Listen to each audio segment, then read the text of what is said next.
Vamos lá, gente, mais um episódio do Além da Foto Podcast começando aqui hoje. E hoje eu tô com um convidado bem especial, vai conversar com a gente um pouquinho. A gente vai sair um pouquinho da bolha aqui do audiovisual, a gente vai sair um pouquinho da bolha do marketing, indiretamente, né?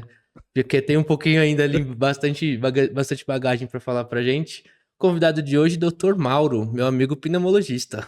Obrigado, doutor, por ter aceitado o convite. Obrigado a você, Lucas, por estar participando aqui do seu podcast, fora da minha bolha, né? Porque Totalmente, você né? está fora da sua, eu tô fora Tô da fora minha. da minha. Eu acho que talvez esse contraste vai ser bacana, vai trazer um papo bem legal. Gente, vamos lá. O Dr. Mauro é um médico pneumologista e eu devo admitir que quando eu fui dar uma pesquisada assim, não pesquisar da sua história, não quero trazer aqui os títulos e lugares, enfim, que eu quero deixar que o senhor fale, mas eu vi matéria sua muito tempo atrás na televisão já, assim, tipo, com o Clodovil. Isso. Então, tipo assim, pô, a gente tá falando de um criador de conteúdo raiz de verdade, né? Não veio na onda das redes sociais. Não, eu já participo de comunicação, eu diria, antes dos anos 2000 eu já participava, mas assim, do ano 2000 em diante, que eu assumi Foi uma posição alavancando, na né? Sociedade Paulista de Pneumologia, eu era novo na época, imagina, 25 anos atrás, e eu assumi uma posição, eu era diretor científico, mas eu vi uma distância muito grande da sociedade científica com os médicos e com a população em geral. A população desconhecia o que era pneumologia, desconhecia o que eram as doenças respiratórias, não tinha noção do que a gente fazia, o que era coisas básicas como pneumonia, como asma e etc. Eu comecei a criar instrumentos de comunicação com os médicos e para a população, para entender o que era as nossas a nossa área de atuação, o que a gente podia ajudar as pessoas, se ele tinha uma pneumonia, quem que ele ia procurar, se ele tinha uma tosse, quem que ele ia procurar. E aí começou, foi na época que a sociedade contratou uma assessoria de imprensa para inserir as nossas demandas na mídia Na geral. mídia. Na época não tinha rede social. O Não. máximo que tinha, não tinha nem TV a cabo, né? É TV Tinha aberta, TV a cabo, revista, vai, tinha TV jornal. a cabo. TV a cabo surgiu no Brasil em 94, 95, estou falando dos anos 2000. Já Então, tinha um mas o que pouquinho. tinha mesmo que funcionava era Rede Globo, SBT, Record, essas grandes Grandes redes. E veículos aí eles começaram a inserir nas matérias do jornal, na TV. Então eu comecei a passar essas informações com uma linguagem acessível apropriada. ali. No começo, talvez nem tanto, mas eu não sou um cara desligado disso, eu quero entender o que as pessoas estão entendendo, então eu comecei a adaptar a minha linguagem para que as pessoas entendessem o que eu estava falando, começassem a entender a doença. E a partir daí, fui inserindo nas mídias, as emissoras começaram a me conhecer, já me chamavam também. Para você ter uma ideia, eu nunca contratei uma assessoria de imprensa pessoal para mim. Nunca precisou. Nunca contratei. Até conversei com você fora do ar outro dia. Assim, você tem o serviço de assessoria, que eu preciso de uma assessoria para cuidar da minha imagem pessoal. Produção e tudo Até mais. você falou que na assessoria você não trabalhava, Não. mas assim, as emissoras me ligam quando tem uma demanda para explicar para as pessoas, porque eles entendem que a minha linguagem acho que é apropriada para eles. E o pessoal tá gostando. E o pessoal entende. Então, é o que você falou. Eu participei dos programas, aqueles programas femininos todos. Na época eu era novinho, você deve ter visto. Quem quiser acompanhar lá no meu canal do YouTube, tem a entrevista completa que eu dei para o Clodovil na época. Eu vi esse vídeo e falei, meu, que genial, cara. 2004. Então teve vários programas desde aquela época aí. Aí depois surgiu rede social, aí a coisa amplificou, é diferente. Surfando. A gente vai falar disso então tudo hoje, acho que vai ser um papo legal. Então, Beleza. tô contextualizando aqui, né, para poder entender que a gente não tá entrevistando só um médico, é um médico influencer. Antes da rede social. Bem antes da rede social. É porque eu falo disso, até uma pauta que eu tinha separado pra gente poder conversar. Acho que desde o começo, obviamente, das redes sociais, mas de um tempo pra cá, com essa onda nova dos vídeos curtos e tudo mais, houve um movimento muito forte da medicina na criação de conteúdo e até um ponto em que o CRM teve que... Eu falo disso porque na agência a gente tem muito cliente médico, né? E aí teve que ter uma regulamentação. Uma regulamentação, perfeito. Para poder controlar um pouco do que estava sendo falado ali, né?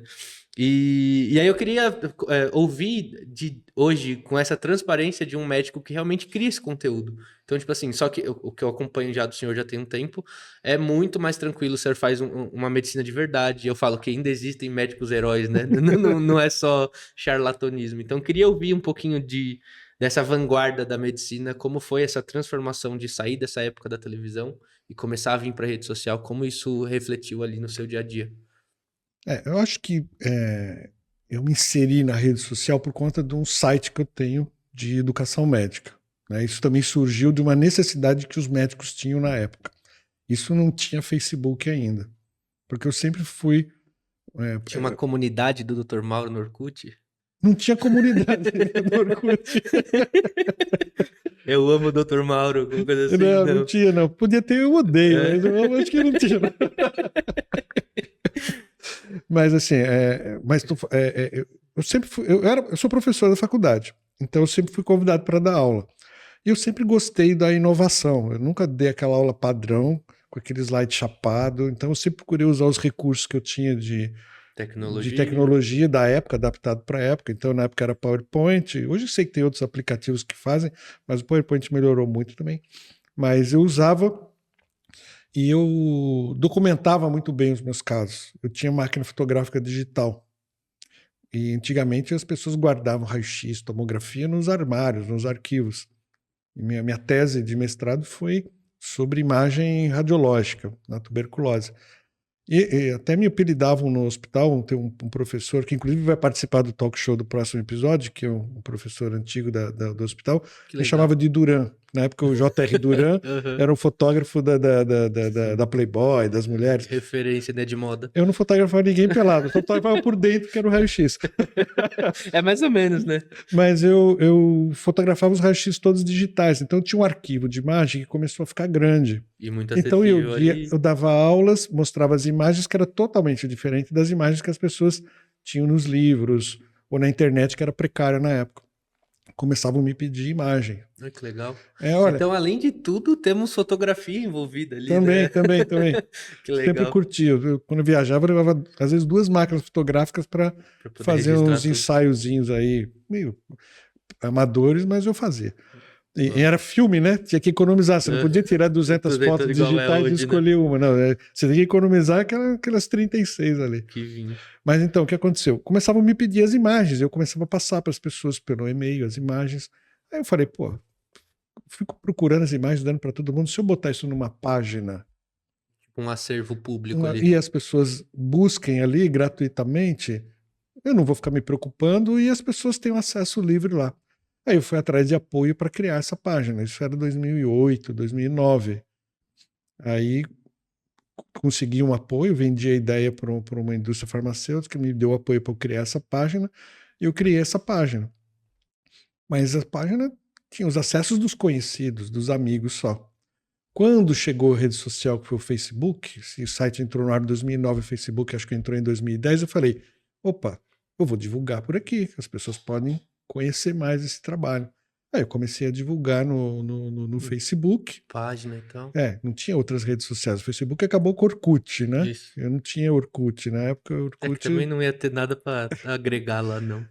Aí eu fazia divulgação, mas eu pensava assim, aí eu comecei aqueles meus estados, eu sempre inquieto nessa coisa da comunicação, eu falava, pneumonia é igual hoje do que era em 1940, não vai ter muita novidade, o cara que já viu um raio-x hoje não vai voltar para ver o mesmo raio-x, como é que eu vou criar trânsito para esse site? Porque eu imaginava monetizar o site. Eu preciso ter trânsito, eu preciso vender que ele tem uma frequência alta de seguidores, de visitas, não é para seguidores, é de visitas. Então eu comecei a pôr notícias, porque notícia é coisa nova. Então eu punha notícia, então o cara se interessava pela notícia, ia no site para notícia e via as imagens. Aí a coisa foi crescendo, e de notícia passou para download de artigos, passou para discussão de caso clínico, até que o ponto de virada foi quando entrou o vídeo nas redes sociais. Que aí tava muito mais fácil era 2015, por exemplo, 2014. Acho que foi 14, né? 2014 não tinha vídeo ainda. Mas eu já tinha ganhado um prêmio no congresso em Montreal, um congresso de pneumologia, como o influencer do congresso. Que legal. Porque eu ganhei um checão lá, era 50, 100 dólares, uma coisa assim, que eu até fotografei, falei, não vou nem gastar, né? Porque era um prêmio aquilo lá. Ganhavam tipo um broche, não era um broche, mas era um negócio assim que você punha no teu crachá. E isso foi em 2000, 2014, que não se falava muito em médico em rede social, até era mal visto. Então, Quando, eu quero chegar nesse ponto quando, aí. quando eu comecei a fazer essas coisas, era mal visto, porque eu sou da academia, eu sou da universidade, Aham. sou professor, sou é, pesquisador. Agora eu não sou tanto pesquisador, mas É era. influente, né? Uma pessoa Não, influente. e as pessoas olhavam torto, porque esse cara agora é popular, popularesco, alguma coisa assim, né? E aí, quando entrou o vídeo, eu falei, bom, preciso estar com o vídeo no site. Aí eu comecei a criar os vídeos nos congressos. Então, eu ia com o meu celular, com o microfone. No começo não era nem com o microfone. Eu pegava O aquele do fone de iPhone, assim, do algum iPhone da vida, gravador mesmo. aquele gravadorzinho do Aham. iPhone do, Branquinho. aquele de cordinha, Uhum. e conversava com as pessoas. Nossa, hoje a gente fala isso, parece uma coisa de Inca, né? É, e, Azteca. é, E nem é tão antigo. e fazia ao vivo, não tinha essa coisa de gravar. Então eu ligava o Facebook direto, aí estava no Congresso dos Estados Unidos, Congresso na Europa, Todo ligava ao mundo tinha vivo e o acesso. pessoal já sabia, já começava a ver, já começava a participar. Aí foi a virada que eu entrei nos vídeos na rede social que você está falando. Aí eu comecei a criar conteúdo próprio para a rede social, aí para mim do ponto de vista pessoal e para o site também, que eu trabalho com dois perfis Os dois diferentes. O perfis. para o leigo, que é uma linguagem diferente, do que é o perfil técnico, que é o do site, que é para médico e profissional de saúde. Entendi. E nesse movimento de começar essa criação, né? Já adiantou que o pessoal acabou torcendo um pouco o bico, assim. Mas como foi a fundo? Tipo, realmente teve rejeição? Teve algum. Teve, porque Tem até hoje, eu imagino, né? tem bem menos, É né? porque agora você já criou uma Eu autoridade já criei grande. autoridade no assunto e hoje tem tanta gente fazendo que tirou um pouco Estereótipo. daquele estigma. Mas na época, eu por ser professor, eu falava, "Ó, lá vem o doutor com a câmerazinha, com o microfone, Doutor blogueirinho, blogueirinho, isso é a palavra que falavam padrão. direto. Mas como eu antevia isso daí como uma tendência e como oportunidade de negócio, que eu falei, esse negócio aqui, se me dá crescimento, eu posso monetizar isso aqui, entendeu? Era uma oportunidade também de você fazer alguma coisa diferente. E eu sei que teve colegas, não vou citar nomes, mas que tiravam sarro mesmo. E hoje eles vêm pedir para falar no meu No site. site. Me ajuda Eles, aí. eles falavam, deixa, você não vai me chamar, você não me chamou para dar entrevista, por quê? Engraçado, mas ó, tá guardadinho aqui, né? Não, mas eu converso na boa, eu já chamei várias vezes esse colega. E eu acredito que também é uma. Toda novidade gera essa estranheza. É impossível não. É, e faz parte, né? Se a gente for criar uma mágoa ali com cada um que. Né? Não, Não tem como. Não tem como. não, porque são pessoas boas, são pessoas que têm conteúdo para falar, e eu preciso de Dessas pessoas de bom pessoas lá. conteúdo e pessoas que falam inteligente, porque a audiência do site médico é em função do conteúdo técnico que a gente passa, né? O nosso site médico, as nossas redes sociais médicas é conteúdo técnico. Algumas vezes um vídeo sai da bolha, né? Algum vídeo, porque alguma informação que a gente passa Principalmente você acha que é devem ser assuntos do dia a relevante, dia ali também, né? uma coisa que acaba sendo relevante, por exemplo, o nosso vídeo da Covid, né? Esse saiu completamente da bolha mundial, né? Não sei se Sim, convém sim. comentar aqui. Não. Aqui tá o que quiser. Tá livre, tá aberto. Talvez quem esteja vendo ali até tenha assistido esse vídeo. Eu lembro a data exata, foi dia 13 de março de 2020. Bem no comecinho ali da. Não, 13 de março de 2020, o que estava acontecendo? A gente tinha histórias de um novo vírus que estava surgindo na Espanha, na Itália, que milhares de pessoas tinham morrido, na Itália, na Espanha, estava dizimando. Acho que todo mundo lembra de ter visto vídeos na internet daqueles chineses caindo na Sim. rua, aí o pessoal vinha com aqueles carros todo paramentado, recolhendo as pessoas das ruas, trancando as casas, aquela coisa que era desesperadora. E aqui no Brasil, eu lembro que eu estava na praia um dia, era em janeiro, estava vendo essas notícias, estava com a namorada do lado, eu falei para ela, olha, tô com medo desse negócio chegar aqui. Eu ia perguntar exatamente isso. Tipo, para vocês que entendem e estudam isso há anos, Quando começou, deu medo de... Vocês já imaginavam que ia tomar a proporção que tomou? Eu imaginava e era mal visto pelos colegas porque eu falava que isso não era uma coisa de 2, 3 meses, eu falava coisa de 4, 5 anos. E as pessoas, não, você é pessimista, você é agorento, não sei o quê. Mas a gente estava vendo o que estava acontecendo fora, tem noção do que é o vírus, tem noção de como é que é transmitido isso, tem noção do comportamento do brasileiro. Exatamente. Aí eu pensei, isso não vai, porque as pessoas estavam com a ideia do que era a pandemia do H1N1, que foi em 2008, que em 3 meses estava resolvido. É. E não foi tão fechado, tão hardcore assim, igual foi a Não, Covid, né? Ninguém aqui, parou nada. tanto que quando teve o lockdown aqui, o pessoal achou que estava de férias, né? O pessoal ficava em casa. Gastando dinheiro pra caramba. E brincando, tocando violino na janela, fazendo brincadeira. Eu olhava aquilo e falava, meu, esse pessoal tá totalmente fora da... Não tá entendendo Não a tá gravidade. entendendo nada. Mas é porque também eu acho que, até porque eu vou me colocar como leigo da época, eu lembro bem disso. Pra gente foi vendido algo, acho que o primeiro lockdown foi 30 dias, né? Então, pô, acho que foi mais ou menos isso, né? Então, a história que eu cheguei era Justamente o dia nessa. que chegou no lockdown, porque era dia 13 de março, a gente estava saindo de um congresso aqui em São Paulo. Na verdade, era um curso que, inclusive, a Sociedade de Pneumologia estava questionando se deveria ter esse curso, porque tinha tanta notícia chegando do coronavírus que a gente ficou com medo. Eu não, porque eu não era organizador, mas de aglomerar 600, 700 pessoas num auditório sem ventilação com risco de transmissão do vírus. Mas aí o consenso foi de que o curso está marcado, todo mundo já comprou as inscrições e vai ter o curso. O curso demorou 2 ou 3 dias. No último dia do curso, eu já fazia esse trabalho de divulgação de vídeos médicos na internet. Doutora Margarete Dalcomo, que eu acho que o pessoal deve conhecer da mídia,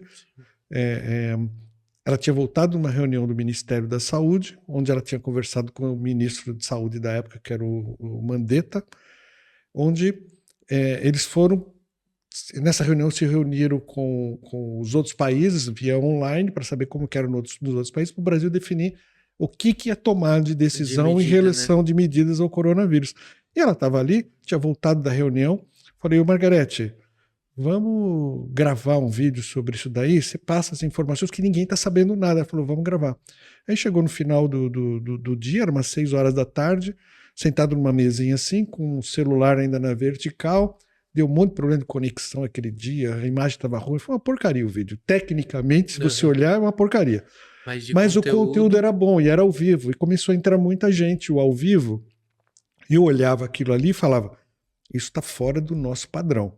O nosso padrão, eu sabia quantas pessoas assistiam o vídeo ao vivo. Estava muito longe daquilo. Aí eu desliguei e falei para ela, Margarete, tem muita gente assistindo, hein? Tô achando que esse vídeo vai viralizar. Aí ela mora no Rio de Janeiro, eu moro aqui em São Paulo, fui para minha casa, no carro eu já vi que estava subindo as visualizações, era Facebook na época, como os astecas se comunicavam nessa época, como parodiando o que você falou. Os incas. Né? Não tinha ainda, o Instagram não estava estabelecido, as outras redes não estavam tão estabelecidas. E aí eu comecei a ver que os vídeos estavam crescendo, 20 mil, 30 mil, 9 horas da noite, 30, 40 mil views. Liguei para a Margarete, que ela ia pegar o avião no dia seguinte. Estamos ficando famosos. Olha, 30 mil, hein? Tô preocupado. Tá indo muito vídeo. Ela falou, isso é muito, é pouco. Eu falei, é muito, você não tá tendo noção. Era meia-noite, tinha batido 100 mil. De manhã cedo, 500 mil. Eu sei que meio-dia do sábado estava batendo 1 milhão de views. E eu começava a receber o vídeo no meu WhatsApp como assim, olha que vídeo legal. As pessoas começavam a compartilhar o vídeo no WhatsApp. E aí compartilhavam no WhatsApp. Aí a gente começou a receber os vídeos e as mensagens de gente de Dubai, da Austrália, Kuwait, toda a Europa, brasileiro que compartilhava e compartilhava de outras línguas. Resumindo, esse vídeo chegou em 2, 3 dias a 3 milhões e meio, 4 milhões de views. Que loucura. Né? Sem apoio, era orgânico, circulação orgânica. No sábado, ela estava pegando um avião para ir para o Rio de Janeiro, que ela ia voltar para o Rio, ela recebeu uma ligação da Globo. Porque aí o pessoal da Globo falou, olha, chegou um vídeo aqui na nossa mão, foi a senhora que gravou o vídeo? Eu falei, fui eu que gravei. Pode dar uma entrevista aqui pro Jornal Nacional hoje? Aí ela já foi ao vivo no Jornal Nacional, entrou logo em seguida no Jornal da Globo, e aí ela passou a ser conhecida nacionalmente, porque ela era conhecida dentro da pneumologia, Margarete Dalcomo. Ela passou a ser conhecida nacionalmente por causa desse vídeo. Aí no dia seguinte eles entraram em contato comigo, e aí na segunda-feira o governo decretou o lockdown. Por quê? Ou Teve um seja- movimento na internet muito grande sobre o coronavírus, a Globo tomou conhecimento por conta desse vídeo nosso, Que é o isso ápice da desencadeou um comunicação. gatilho, e aí era segunda-feira à noite, estava eu ao vivo, a doutora Margarete ao vivo, no Jornal da Globo, anunciando o lockdown com o Heraldo Pereira. Eu não sabia disso. Mas eu não sabia disso, Ah, depois tá então. sabido. Então, foi na segunda-feira que decretou o lockdown, estava eu na Globo, junto com a Margarete, falando do lockdown, o que era o lockdown, como é que ia acontecer. E a gente também não sabia como é que ia ser o desencadeamento disso, mas a gente sabia que tinha que ter o lockdown naquele dia. Naquele dia. E aí a gente estava lá na Globo e foi talvez a entrevista mais tensa que eu já dei na vida. Eu imagino. Porque Foi o na começo Globo, do caos, né? ao vivo, na maior emissora do Brasil. Eu estava no estúdio em São Paulo, ela estava no estúdio no Rio, o Heraldo Pereira ficava em Brasília, com um ponto no ouvido, porque eu não sabia o que eles iam me perguntar, porque Meu Deus. entrava o intervalo, voltava, entrava o intervalo, o diretor falando de um lado comigo, olha, você tem 1 minuto para resposta. Aí o Heraldo virava, fazia a pergunta, eu raciocinava para responder 1 minuto, eu estava chegando nos 20, 30 segundos, o diretor, corta, deu tempo, tem que entrar outra matéria, eu tinha que fechar o raciocínio na hora, Meu Deus. ao vivo, então foi um negócio meio tenso, Caótico, meio assim. caótico. E eu já falei uma frase que eu lembro até hoje, até pus um corte na internet, falei, eu tenho medo que isso aqui seja usado politicamente, porque isso aqui é uma questão de saúde, não é uma questão política. E o que aconteceu foi tudo depois, foi só política, né? Não. Típico do brasileiro. Então, e aí, por exemplo, esse vídeo que estava falando de bolha, voltando ao assunto inicial, esse foi o primeiro vídeo meu, assim, que era médico, que estourou a bolha, saiu da bolha. Depois eu tive alguns outros que rodaram 2, 3 milhões de views, mas eu já focava mais para o público leigo mesmo, né? Entendi. Não para o público médico. Embora tenha um atualmente que está rodando aí, que foi um vídeo que a gente fez para médico, gravamos aqui, inclusive, com você, sobre pneumonia, mas a informação foi tão relevante que o público leigo está aceitando bem e tem Porque aí... parece que tá tendo um surto, né, de pneumonia. Todo mundo tá... Surto de pneumonia não existe, obviamente, mas tá sendo notificado muito isso. A gente tem recebido muitas queixas, né? Você sabe falar melhor que eu. Nessa época do ano, geralmente tem muita pneumonia. Pneumonia é a doença que mais interna no Brasil. É a segunda causa de morte no Brasil, pneumonia. Sempre foi. Mas as pessoas estão tendo noção disso agora. Então esse vídeo nosso aí, em poucos dias, já bateu 100 mil, só no Instagram, fora as outras redes. Eu trabalho no Omnichannel, né? Faço o conteúdo distribuído para todas as redes, Instagram, Twitter, Facebook, TikTok também. Tá colocando no TikTok LinkedIn, TikTok. Meu TikTok tem mais seguidores que Instagram. É porque lá é mais fácil de viralizar assim, né? Tem um alcance maior. Hoje em dia tá menos, viu? Mas o algoritmo do Instagram mudou recentemente e está distribuindo melhor que o do TikTok. Até o começo do ano eu achava que o TikTok distribuía mais.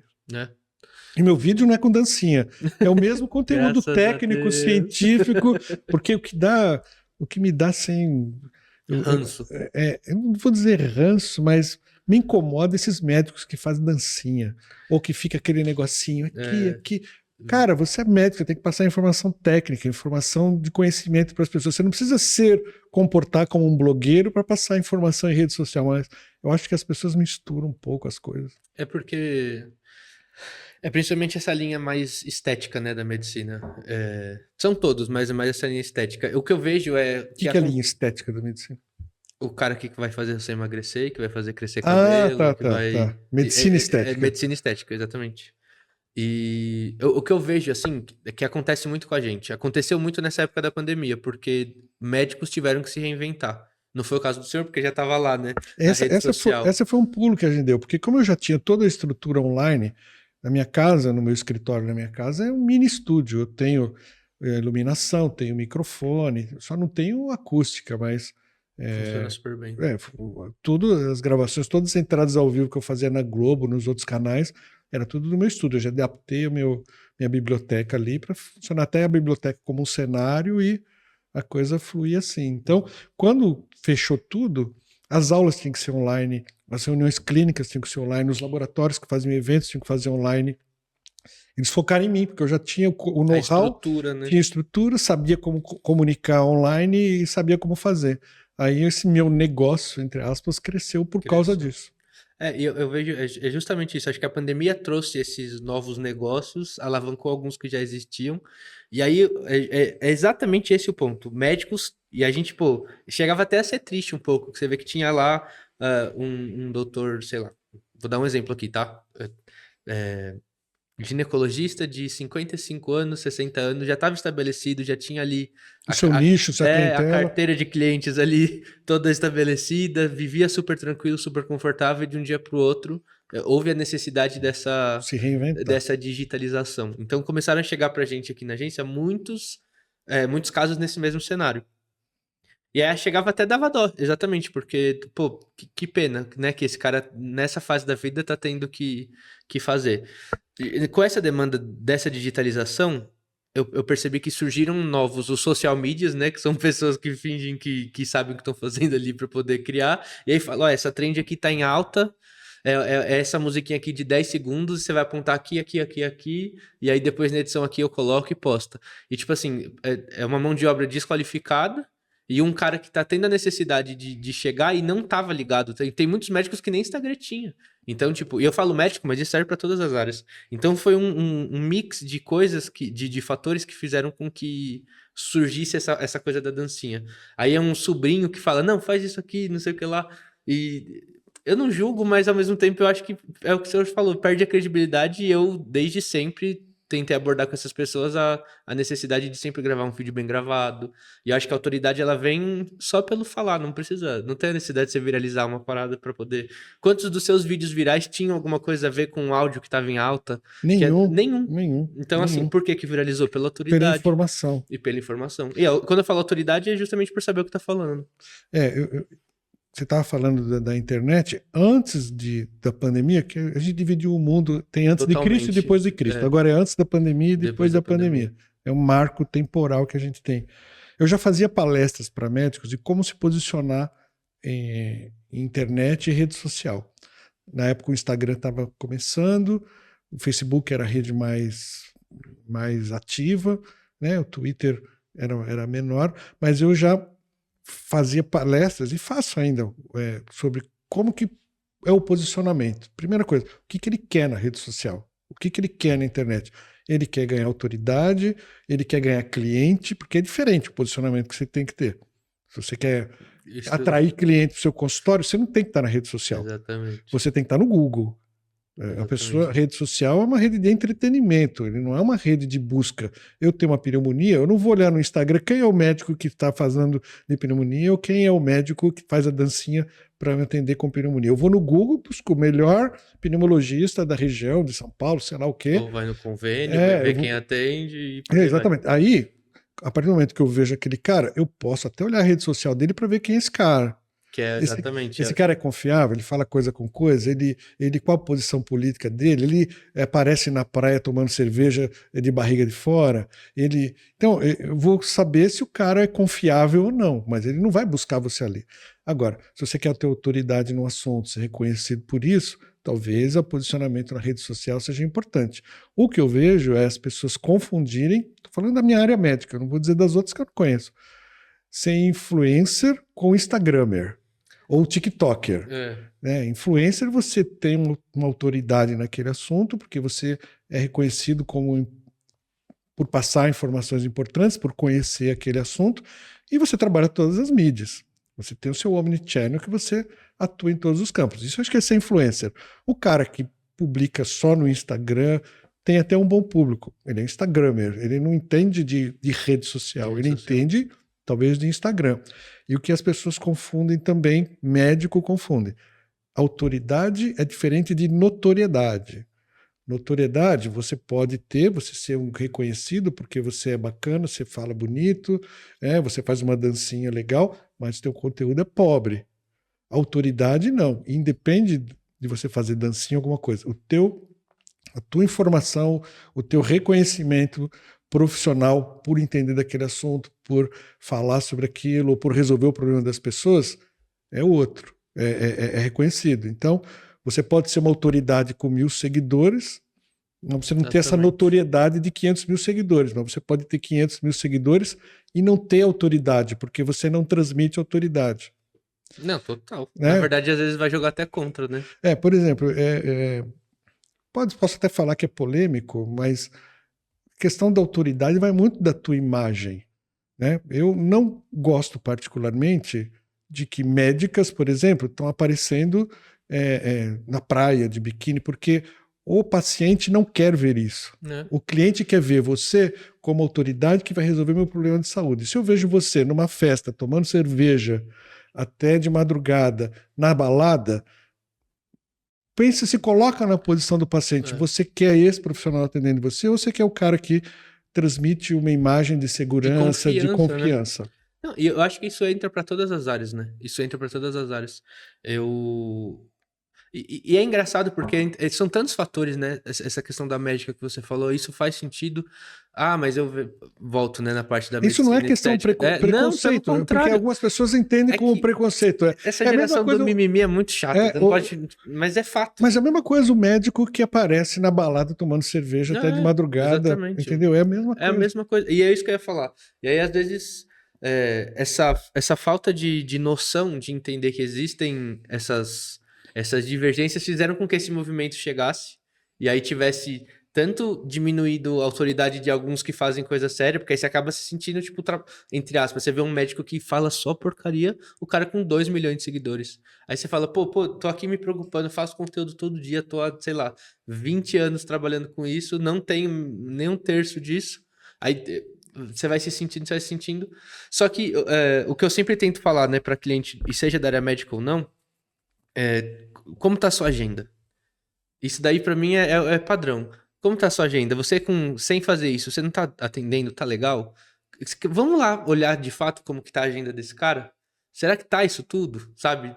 Como será que é? Será que a rede social ela é mentirosa? Entendam isso, tipo, É. não, você não precisa se colocar num personagem que você não é. O que vai te conectar com pessoas é você ser você mesmo. E você é a maior prova viva disso, né? Pô, é uma loucura. É uma loucura. E o que eu queria te perguntar, até voltando nisso tudo, como começou os convites para fazer isso? O senhor falou que foi na parte da assessoria lá da Sociedade de Pneumologia. Na Sociedade de Pneumologia, nos anos Lá 2000, atrás. surgiram os convites de assessoria de imprensa. Quando eu comecei a falar na imprensa, eu era o único pneumologista que aparecia na mídia, e até hoje eles ainda colocam você como infectologista, porque a infectologia é uma especialidade mais conhecida que pneumologia. Quando eu falo de Covid e pneumonia, ainda semana retrasada falei no SBT, puseram crédito, infectologista. Eu liguei para o repórter que me entrevistou, cara, a entrevista foi muito boa, a matéria está excelente, mas vocês erraram o meu crédito no aí. Crédito. Não, Então, confundiram. mas e daí surgiram. Aí o que acontece?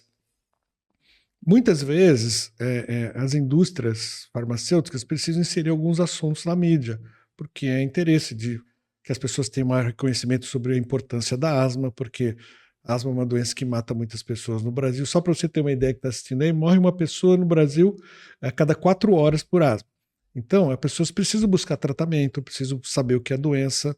Então, as indústrias viram quem é os caras que falam na mídia que pode passar uma mensagem positiva que as pessoas se entendam que a doença é a importância de tratar. Dr. Mauro, aí me chamam. Aí eles fiz vários media trainings pagos por eles. Já fiz media training com Eleonora Pascoal, com Heródoto Barbeiro, né, com caras assim importantes, Milton Jung, caras que são da mídia, mas por quê? Para ensinar como que você tem que falar na mídia, como é que você tem que se posicionar, o que você pode falar, o que você não pode falar. Né? Uma época da minha vida, eu comecei a ver que esse campo estava crescendo, faz mais de 10 anos, eu fiz uma imersão com o Chiniachik. Você pode criticar ele por A, por mais B, porque ele é comercial ou não, mas fiz um curso de palestrante com ele, que eu peguei conceitos de posicionamento, de conversa. Então, eu comecei a me desenvolver nessa área. Então, eu comecei a investir em mim mesmo nessa área da comunicação. E aí, as empresas hoje já chamam. Por exemplo, semana que vem, não sei quando é que o seu episódio vai no ar. Quando é que vai no ar esse episódio? Provavelmente no sábado. Hoje a gente tá na quinta, provavelmente no sábado ou na segunda-feira. Então, é nesta semana. Nesta semana. Eu vou estar numa conferência de imprensa com o Xuxa, que é o nadador, que a gente vai passar para a imprensa, um evento fechado para influencers e para jornalistas. Que legal. Que a gente vai falar sobre a asma, os novos tratamentos que tem sobre a asma. Ele, por ser uma celebridade, campeão mundial de natação, medalhista olímpico e asmático, ele vai dar a experiência dele como paciente, e eu vou falar como médico o que é a doença, porque as pessoas reproduzem essa informação na mídia, nas redes sociais, para que as pessoas conheçam a Espalhar doença. mesmo esse Exatamente, conhecimento para disseminar. Então, hoje, as empresas já me veem como a pessoa que fala disso daí com autoridade e que consegue transmitir para as pessoas. Se você for ver a minha rede social, tem cara com muito mais seguidores do que eu na minha própria área. Mas aquilo que eu falei para você, notoriedade não quer dizer diferente de autoridade. Entendi. E lá de lá e até hoje, né? Como é equilibrar? Porque a gente tá falando de um criador de conteúdo, de um médico que atende paciente, de um professor de universidade. Como que começou lá atrás esse conseguir equilibrar todos os pratos e como é isso hoje ainda? Isso daí sempre me pergunta isso daí, como é que você faz isso? Aí eu chego Porque assim, eu fico assustado, porque penso sempre assim, tem conteúdo todo dia. eu penso, fazendo.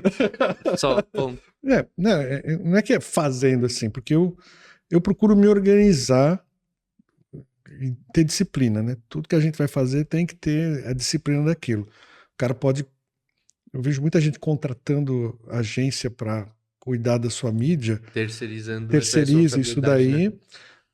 Os primeiros posts saem bacana, muito bom, mas não mantém a regularidade naquilo, consistência naquilo. Ou a pessoa grava 1, 2 vídeos, é bacana, mas não tem consistência de fazer todo dia aquilo. Um vídeo vai ir bem, o outro não vai, o outro vai ter 500 views só, de repente um vai ter mais, mas é a consistência que vai te dando, é, como é que fala? Habilidade para você fazer isso. Hoje eu edito um vídeo muito rápido, eu gravo e edito um vídeo muito rápido. Por quê? Porque eu aprendi a mexer nas ferramentas. Eu comprei software para isso, comprei software de transmissão, comprei software de edição, faço daí rapidinho, rápido. Você pode ver que às vezes você me mandou já um vídeo ou outro, eu mesmo editei uma coisa ou outra que eu quis, eu peguei até a transição que você tinha usado, fiz, e não sei se você percebeu que eu mexi naquela transição lá. Uhum. Por quê? Porque eu achei que estava comprido demais, eu tinha que botar em 1 minuto. Bom, mas como é que eu faço? Equilibrando os pratos. Porque uma coisa começou pouquinha, então eu ia inserindo nos meus horários vagos. Teve momentos que eu tive que tomar decisões. Teve um momento na minha vida que eu precisei pedir demissão da Santa Casa para poder investir em outros campos. Eu queria investir na área digital, na área do site, e a Santa Casa como hospital, eu era médico do hospital, me consumia muito tempo. Eram 20 horas por semana, praticamente meio período todo dia, e eu não conseguia trabalhar. Então, tive que pedir demissão para focar numa outra área. Aí eu sou chefe do Hospital Samaritano da área de pneumologia também. Hoje eu sou contratado da faculdade, onde eu vou lá, dou as aulas, tenho meu consultório privado, e no hospital eu tenho uma equipe agora que está assumindo as funções que eu fazia. Por quê? Porque o meu negócio nessa área digital está exigindo que eu foque mais nisso, né? Provavelmente vou terceirizar algumas coisas com você também. A gente vai conversar depois. para a gente poder conciliar, né? Mas assim, porque é uma área que foi crescendo. Hoje eu tenho uma empresa que faz isso. Então, eu não cuido de imagem de nenhum médico, mal eu cuido da minha, mas eu consigo criar produtos inovadores de comunicação médica que fogem da rotina do que as pessoas fazem normalmente. Então, as indústrias farmacêuticas olham para isso e falam, popa, é interessante, né? Então, acaba acontecendo por aí. E essas empresas, elas são muito fechadas, assim, quadradinhas de compliance. Não pode fazer nada que fuja ao compliance. Você vai com uma ideia inovadora, não pode, compliance não deixa, não sei o quê. Então, o que eu preciso fazer? Eu preciso fazer e criar e mostrar que dá certo. Quando eu mostro que dá certo, aí eles veem que é possível fazer dessa maneira e investem nisso. Valida, coloca para rodar e ó, tá aqui, esse é o resultado. A gente fez aqui com você, aqui no Da Foto. A gente fez um MesaCast ao vivo, que eu já me deu frio na barriga. Deu frio na barriga. Deu frio na barriga. Eu dei frio na barriga. Não, porque foi... imagino que pra você também devia estar com frio na barriga, porque né? é a primeira vez que a gente estava fazendo aquele formato. Eu já tinha feito esse formato de outras maneiras. Por exemplo, na pandemia, eu fazia isso da minha casa. Eu contactava todos os médicos, marcava o determinado horário, fazia todo o esquema de divulgação daquele MesaCast, não era um MesaCast, era aquelas reuniões tipo Zoom, você juntava 3, 4 colegas, compartilhava todo mundo, compartilhava e discutia os congressos, as coisas que aconteciam no congresso, porque na pandemia até o congresso era online, a gente não viajava. Então eu fazia isso daí. Então eu falei, agora eu vou trazer isso daqui para o presencial, porque aquele negócio da internet com aquela telinha pequenininha, com aquela outra imagem do slide grande, ninguém aguenta mais isso, ninguém presta mais atenção nisso. Eu falei, vou criar aqui no MesaCast. Bati na porta de vários estúdios, uns não entendiam o que eu queria, outros não faziam, não sei o quê. Você comprou a minha ideia, deu frio na barriga em você, deu frio na barriga em mim também, mas agora a gente já sabe como fazer. E deu certo, né? Deu muito certo, deu muito certo. Só para contextualizar, a gente fez essa transmissão, ele falou, vai ser uma transmissão privada lá pro meu site, coisa tranquila aí, 1 horinha a gente vai fazer. Eu falei, legal, uma transmissãozinha, já tô acostumado a fazer, tá tudo certo. Aí quando chegou aqui, o Dr. Mauro falou para mim assim, Lucas, agora são não sei quantas praças no Brasil inteiro. São 20 praças no Brasil que estavam conectadas nos restaurantes, cada um com 10 a 20 médicos. Aí eu fui fazendo as contas assim, eu falei, não pode acontecer absolutamente nada de errado. Que se eu Fora soubesse... o pessoal que estava assistindo online. Online, né? Falei, contratava um gerador, vai que sei lá, acontece alguma coisa, pelo amor de Deus. Eu falei, bom, vai dar certo e dito e feito, foi um sucesso. Deu certo. Foi um case legal. E sobre esses vídeos de viralização, por exemplo, né, esse último exemplo que o senhor deu era sobre a pneumologia, sobre a pneumonia. Sempre tem a ver com algum assunto que está em alta ou que está sendo falado, como o senhor falou, nessa época aqui tem muitos casos de pneumologia, então já de pneumonia é muito normal que as pessoas tenham, então acaba que é mais falado e tal. E eu queria abordar um tema mais polêmico, porque é um tema que eu vejo muito no meu dia a dia e tá tomando uma proporção muito grande, que são os vapes. Eu nem tinha colocado isso, né? Eu não falei com o senhor sobre, mas eu tava pensando agora, e eu percebi que isso tava começando a ficar perigoso quando eu tava passando e eu vi, tipo, uma senhora na rua, assim, na hora do almoço, fumando um negocinho colorido. Eu falei, cara, tá tomando uma proporção muito grande.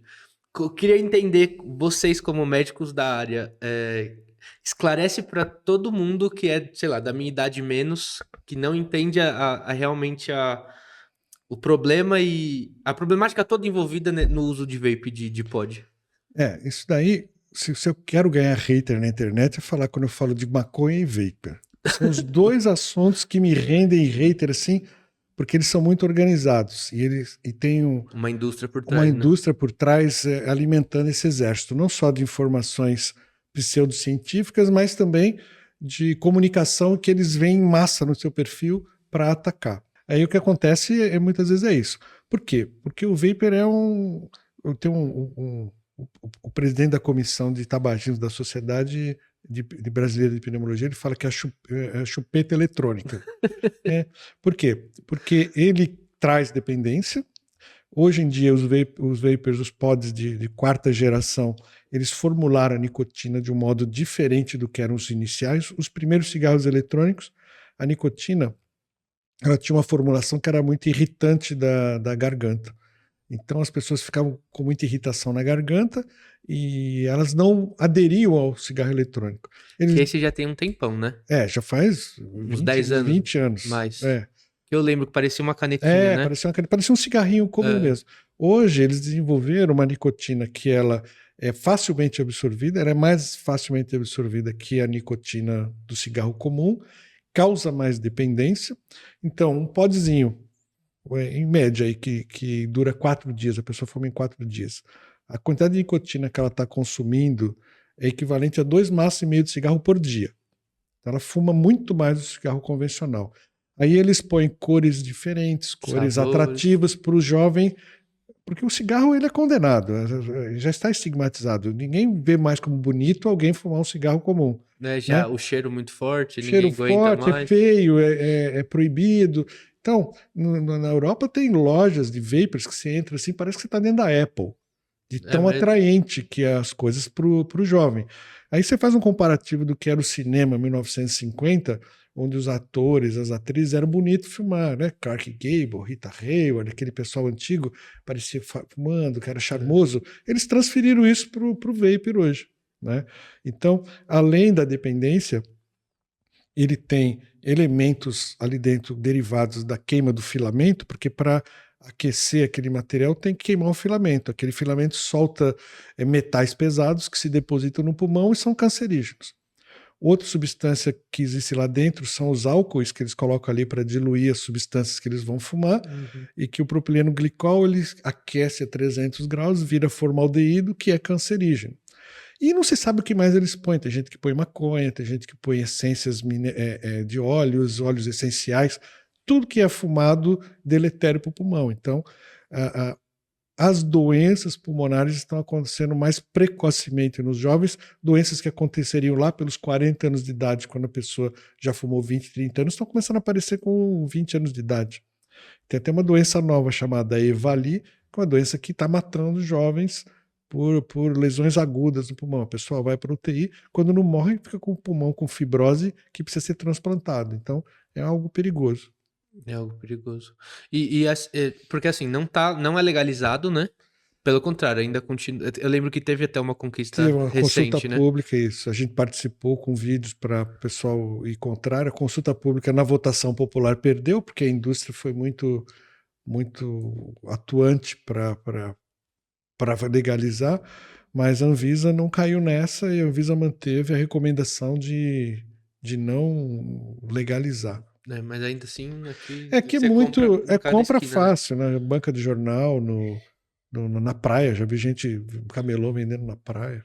E isso você acha que. Eu vou entrar num assunto até meio mais quadradão aqui, mas existe alguma forma de fazer com que. Porque tem os sem nicotina, tem os. Isso ainda assim não. Não, a nicotina dá dependência. O sem nicotina, se puser maconha, vai dar dependência, mas as formulações que colocam com outras essências Que é isso tudo que o vão senhor acabou levar de as falar. outras doenças. Não vão levar dependência, mas vão levar outras doenças pulmonares. Tem gente que põe vitamina D, tem gente que põe essências de laranja, Fumando vitamina, framboesa, tudo. chocolate, E mas por aí vai. tudo que entrar dentro do pulmão que não for ar puro vai fazer mal. Vai Já fazer. parte desse princípio. Faz sentido. Faz sentido. E a maconha? Também leva. O que diferencia a maconha do cigarro é que a pessoa não fuma 20 cigarros de maconha como fuma 20 cigarros por dia. Que se fumasse, o dano seria pior. Mas existem danos relacionados à maconha. Mas a maconha não tem só danos pulmonares, ela tem outros danos, sistema nervoso central, Neurológicos. neurológico. O que tem estudo que saiu recentemente, eu não sou expert No no assunto. assunto, mas eu li recentemente que jovens de 14, 15 anos estão tendo déficit cognitivo por lesão do sistema nervoso central quando começa a fumar cedo, né? E nos Estados Unidos, no Congresso americano que a gente participou, a preocupação dos pediatras lá é que crianças de 7 a 10 anos estão usando vapor com maconha. Que loucura. Criança de 7 a 10 anos. A preocupação deles lá já é a faixa etária de criança usando vapor com maconha. Caramba.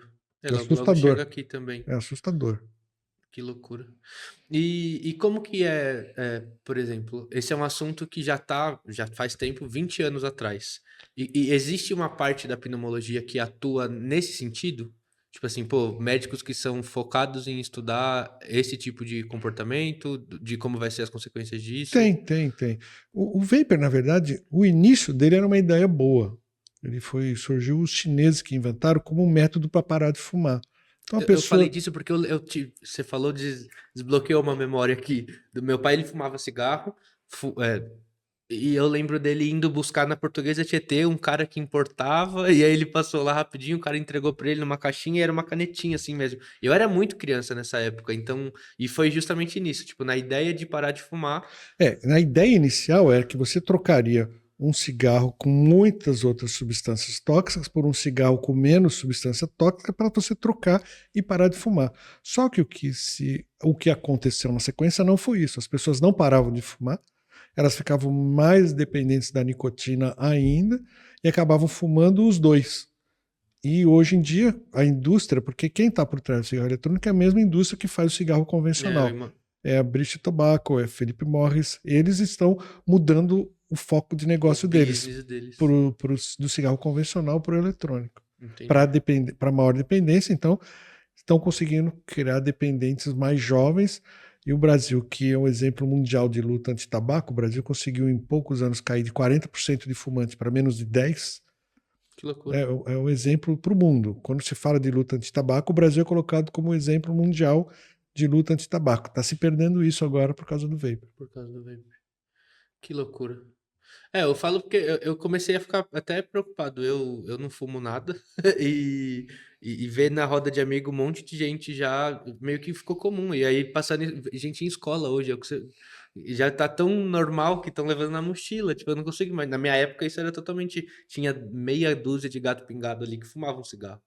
É muita loucura. Eu fui já dar palestra em escola para pais e Sobre a jovens importância sobre disso. vapor, e os diretores contam as histórias que os alunos fazem para fumar escondido. Por exemplo, tem uma escola grande de São Paulo, uma das mais famosas de São Paulo, que os alunos iam para o banheiro e eles não podiam entrar com vapor na mochila, mas eles dão um jeito de deixar no banheiro. Tinha um saquinho que eles punham para a janela do lado de fora, que eles iam no banheiro, puxavam o saquinho, Meu tipo Deus. aquelas cordinhas de penitenciária, que você Aham. puxa o saquinho, fumava, botava o cigarro no saquinho de novo, punha lá fora, até que a diretora descobriu, aí suspensão do pessoal e reunião para conversar sobre E vapor. chama o Dr. Mauro E aí eu boto cortes na internet, aí vem o exército atrás de mim. atrás de você. E rola esse boicote mesmo, assim? Vem atrás? É que eu imagino que a marca não, mas deve ter um movimento ali meio. Não, dos adictos, né? Dos que defendem E o como que vapor. defende isso? Porque eles trazem dados de que não tem os outros elementos do cigarro, trazem estudos pseudocientíficos de que não é tudo isso que falam. Na verdade, eles estão defendendo O o seu produto deles. negócio, o seu produto. Que coisa de. Enfim, faz parte. E doutor, eu queria dar uma. Sair desse assunto muito sério agora, né? Vai lá. Vamos. Chega, o pessoal vai parar de ver seu De podcast. assistir. Ou não, também eu quero que. É o que eu falei, aqui é um espaço livre pra gente falar o que pensa e nesse caso eu concordo com o senhor também. Eu sempre incentivo o povo a parar com essa tranqueira no que eu A posto. chupeta A eletrônica. chupeta do diabo, né? Não sei quem falou isso esse dia, eu falei, a chupeta do diabo. Eu queria, né, eu imagino que nesses longos anos de criação de conteúdo ali, deve ter passado com alguns episódios engraçados, alguma coisa, alguma história curiosa. Existe alguma que vem na cabeça assim pra contar? Até se for dessa época lá atrás, antes de rede social, assim? Até que tem umas histórias assim antes de rede social. Vou tentar lembrar aqui. É que eu estava falando da rede social e ia puxar um assunto, mas você falou de uma história curiosa. Eu lembro que eu cheguei a fazer teatro uma época, né?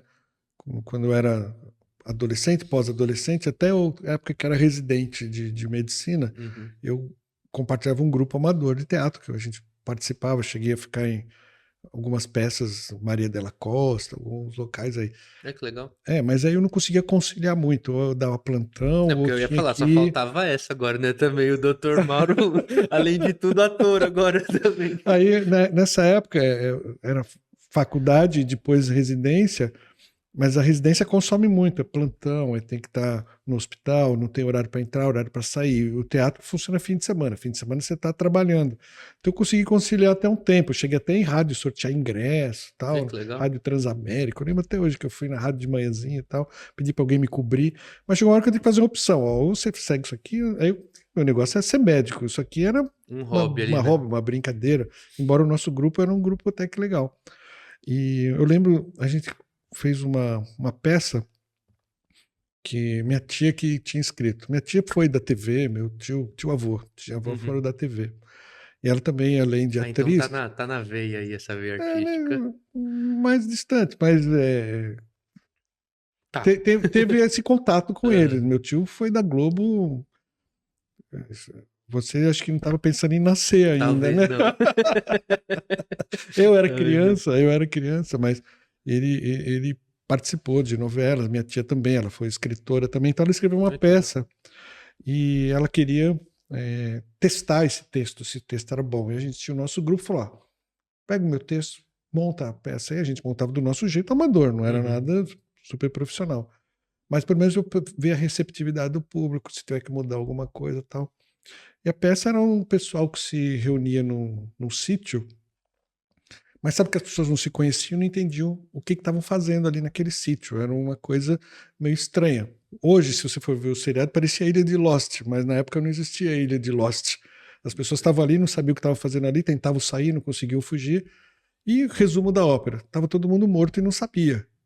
As pessoas tinham morrido e não sabiam que tinham morrido, e estavam entendendo que tinham morrido, Uhum. e aí tem todo um drama por trás e tal, e acabou a peça, tudo bem. Um dia eu estava no hospital e tinha uma moça em coma no hospital. Eu tava de plantão no pronto-socorro da Santa Casa, inclusive, que não é pequeno. E a moça estava em coma, moça jovem, 30 e poucos anos, meio que ali para morrer. Aí uma pessoa que eu não conheço, tipo um acompanhante, vem e fala comigo: você não estava na peça, não sei o que estava. Pois então, ela assistiu aquela peça aquele dia, até me arrepia quando eu falo isso. Ela falou que agora ela estava preparada para morrer. E questão de poucas semanas depois eu vejo essa pessoa, eu não conhecia, mas ela tinha assistido aquela peça que a gente tinha feito no teatro Meu Deus. e morreu a moça, né? Mas ela falou que estava preparada para morrer. A acompanhante tinha me reconhecido ali.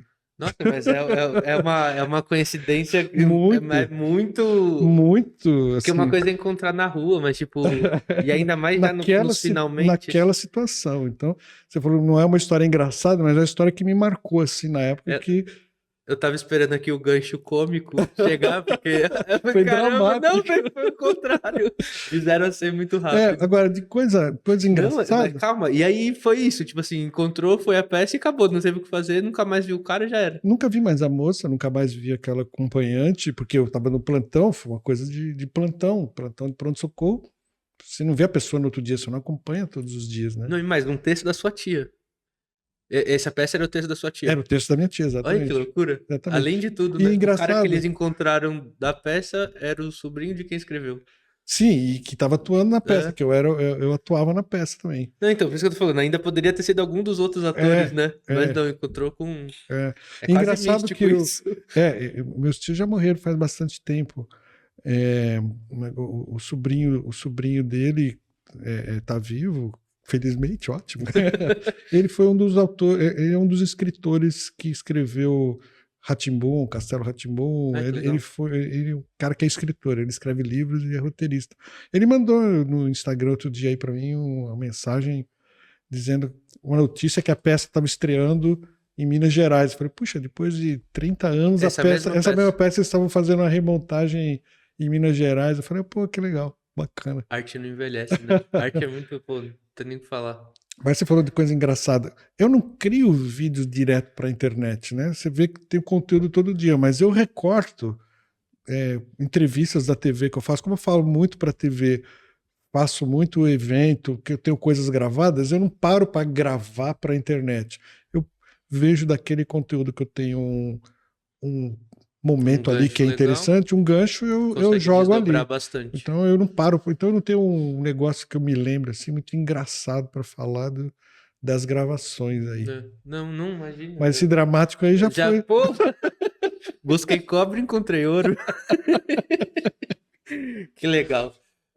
Doutor, caminhando para o final aqui, eu queria perguntar. Na verdade, eu queria que você falasse um conselho para médicos, mas não médicos, para profissionais, num geral. Aí você pode puxar para medicina como é a sua área de atuação, que já estão ali, como eu falei, nesse mesmo cenário, já estabelecidos, e aí agora estão tendo essa necessidade de se reinventar para o digital. Qual que é o conselho do Dr. Mauro que acompanhou toda essa transição digital do mercado? O que você daria de conselho para esse cara?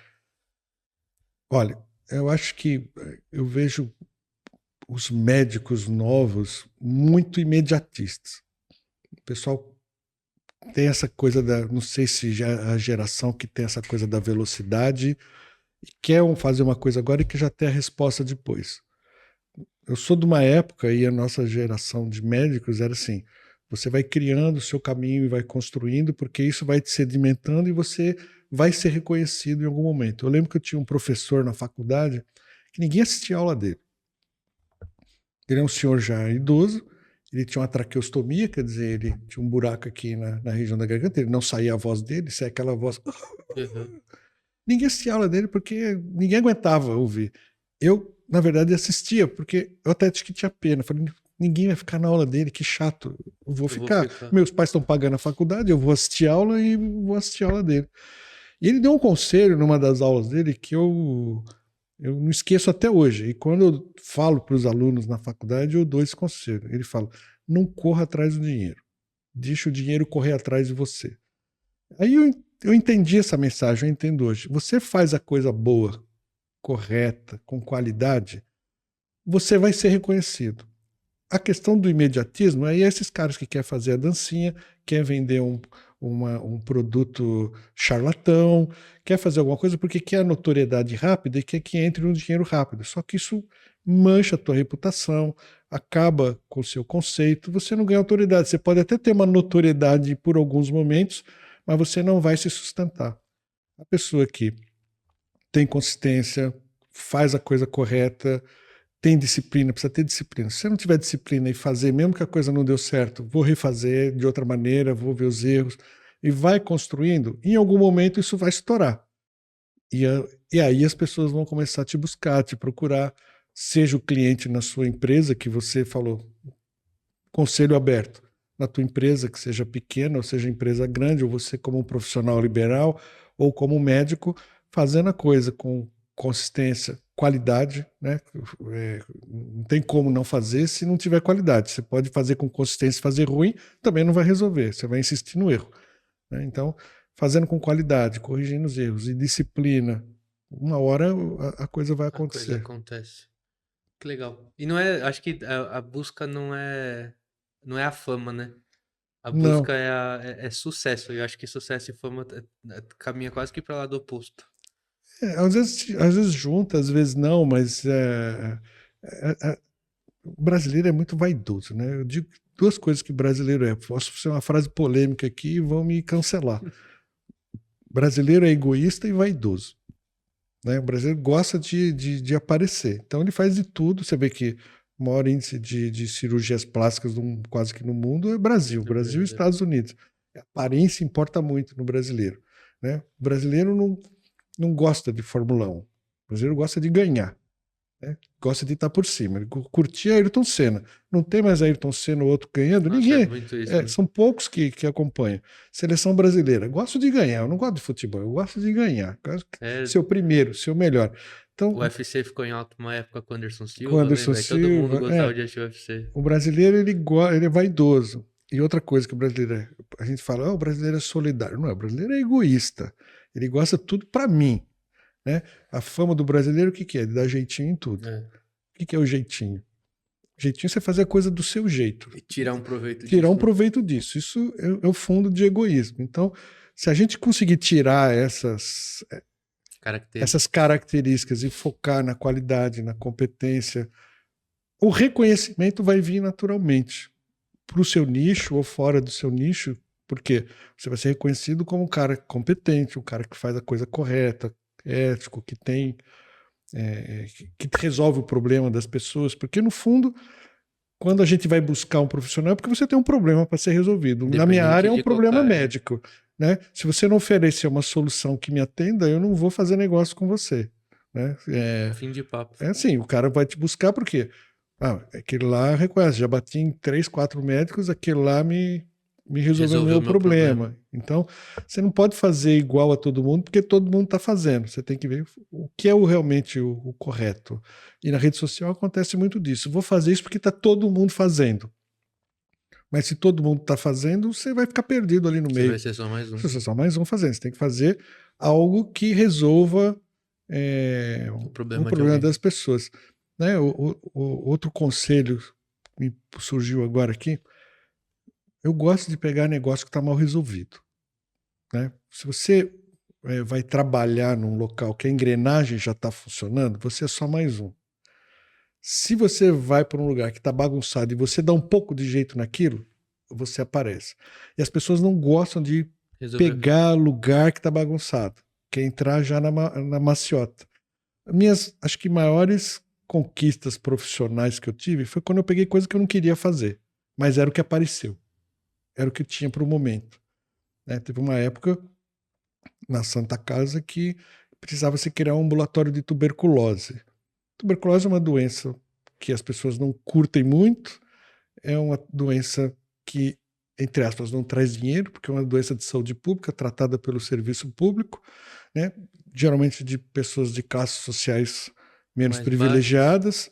Então, era coisa que era. Mas eu era o cara novo que estava começando, preciso organizar. Quem que vai organizar? Deram para mim. Então, vamos fazer.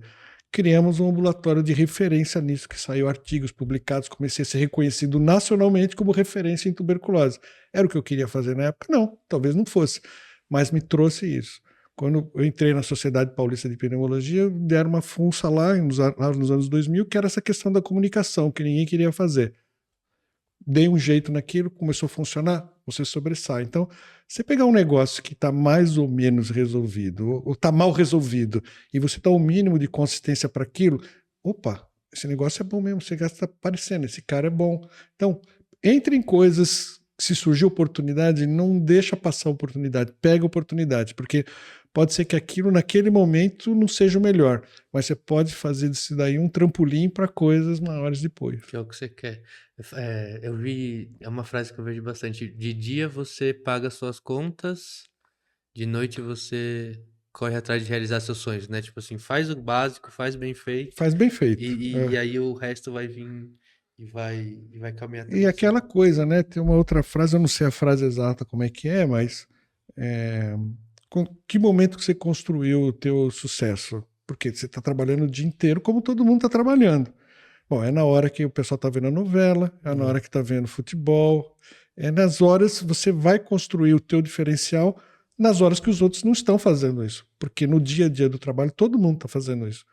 Mas nessas horas em que os outros teoricamente estão se divertindo, é a hora que você está arrumando uma solução, arrumando algo diferente para fazer.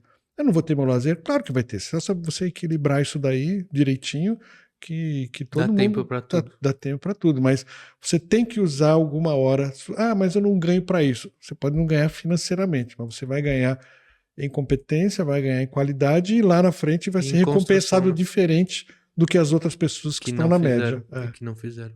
Que aula, hein? Doutor, obrigado Valeu, pelo papo. obrigado Quer deixar você. mais um recadinho pro pessoal? Deixar as redes sociais aí? Que o pessoal que quiser seguir, aproveitar a audiência do Lucas, A humilde audiência do eu Lucas. não vou deixar o da rede técnica, porque o nosso público é geral, mas a minha rede social do Instagram é @dr de doutor, drmaurogomes.pneumo. Aí no meu nome, no YouTube, é Mauro Gomes, tem um canal do YouTube, o TikTok também é igualzinho o O do do Instagram. Instagram. E é por aí. E no Twitter eu falo muito de Corinthians. Então, ó, sigam, viu? Porque estamos precisando de conteúdo bom, porque tá difícil de ser corintiano ultimamente. Ó, e acompanhem mesmo, porque é um conteúdo bem legal. Não é porque é meu amigo, meu cliente, não. Eu gosto de seguir, gosto de acompanhar. Às vezes até manda uma mensagem, comenta um negocinho lá, porque tem bastante conteúdo legal. E que você que ficou até aqui, vou pedir para você não deixar de deixar sua curtida aqui embaixo, se inscreve aqui no canal, para você não perder nenhuma notificação, ativa o sininho ali. Vídeo novo toda semana, podcast a cada 15 dias. A gente está preparando bastante coisa nova aqui pro canal. Conto com vocês e até a próxima. Falou!